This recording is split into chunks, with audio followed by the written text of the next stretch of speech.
look who has come to join us. Not only do we have the future Hall of Famer, Vince Carter, always great when he's on the jump set, but this guy who I think was a standout of 2017 Summer League, Donovan Mitchell, is back with us as well. You could just get right back out there and suit up if you want. Man, I could. I want to. Not going to lie to you. Nah, you got to save that now. You got to save it. See, when you get, look at this, all over the place. Do you have good memories, though, from being in Summer League? Man, this feels like it was just yesterday. Not going to lie. But it's been a long journey, and it's only been 2 years. What's to say? We got 2 years. I'm getting there.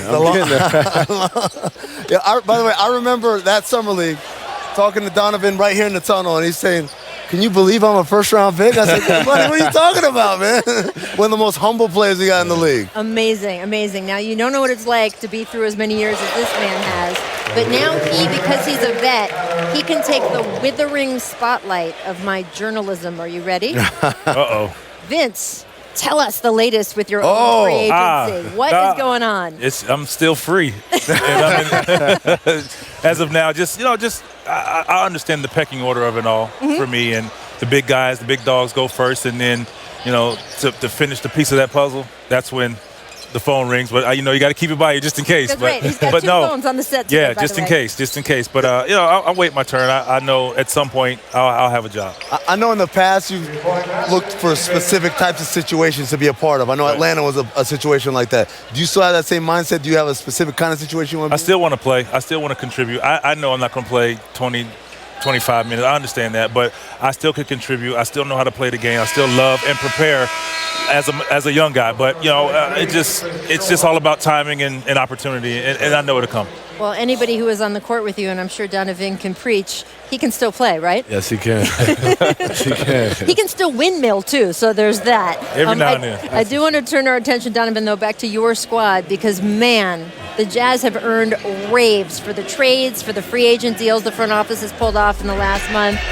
The biggest, I think, was you guys getting Mike Conley Jr. How is that going to change things for you this season? I think, a lot for me. The biggest thing is, one, picking Mike's brain. Every player, Ricky, Tabo, Fave, everybody that I've been in the league, it's like I've found ways to annoy them with as many questions as possible. So, with our 2 days of working out, like I asked him just nonstop questions. And then as far as the game comes, I think he's able to hit shots. He spaces the floor. He's able to get in the lane, create, find guys, and he's a terrific passer, terrific finisher with the floaters. And I have a lot to learn from Mike. What I'm gonna say, I had the opportunity to play 3 years with him, and I think what he brings to the table for their team is his court awareness, and he knows when he needs to get a particular guy the ball.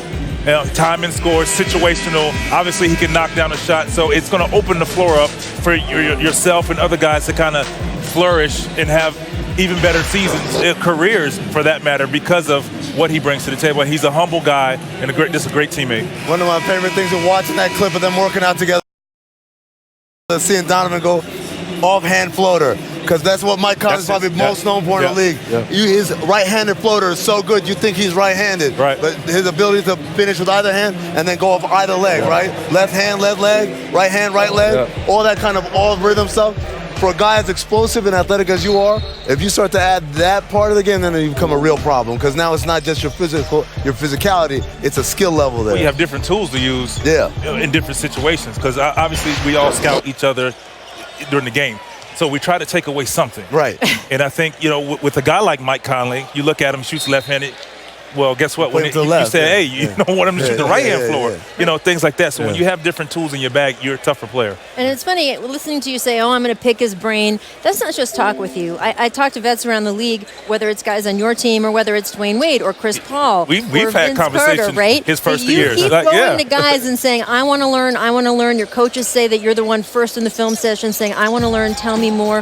What is it about you that's your nature as opposed to some guys who feel like they have to prove that they know it all already? I think for me, I don't have that, I have to know it, because at the end of the day, you can never know too much about anything. I think you look at all the greats, they train together. The greats go to greats of other sports to learn. So for me, coming into this league, it was like, one, y'all know I didn't think I was supposed to be here. So now it's like, how do I find ways to stay? All right, well, let's talk to the guys who have been here for a while, you know, and are succeeding and doing well. And it's not just, all right, how do you shoot floaters with your right hand or your left hand? It's how long do you spend recovering? Right. You know, I haven't eaten McDonald's in a very long time. So, like, there goes that McDonald's the old possum.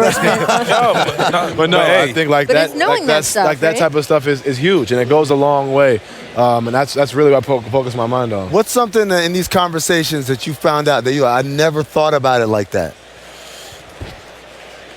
I would say recovery. Right. Recovery and a mid-post game. Really? And I would say the reason why for the mid-post, obviously, everyone says it'll add years to your game, whatnot, but what you do in the post, footwork-wise, applies to on the perimeter. Yep. You know, and I think that's one of the parts of my game I can really pick up and the fundamentals. You know, I can do certain things, but I think being more fundamental, I think, like I said, adding a guy like Mike Conley who's very good at the fundamentals, I think is huge and helps me. And then recovery.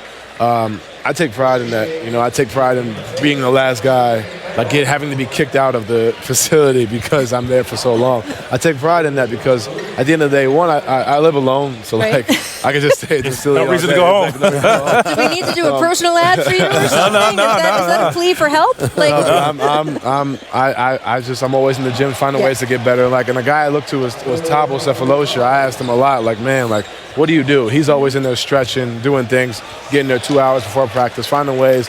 A guy like Vince, like, you know, he's still windmilling. Like, that's unheard of today with guys who jump. As they jumpers start to, you know, guys are decreasing. You haven't seen that. So I think asking guys questions about recovery is huge. well, you say I'm trying to stay in the league. I'm here to tell you you are going to stay in the league. You're here. You're part of it. We have a summer league triple header following us here at the bottom of the hour. The Lakers, Bulls, then Knicks, Pelicans, finally Suns, Nuggets. So a lot of good stuff there. Of course, everyone's hyped to see Zion versus his old teammate, R.J. Barrett. First, though, let's talk about some of the news of the day because, guys, it's time for another episode of the Twilight Zone. Oh, yes, I love the the fake real music. world we all live in as we all wait for Kawhi to make his free agency decision. It's a world where we have so little information and so very much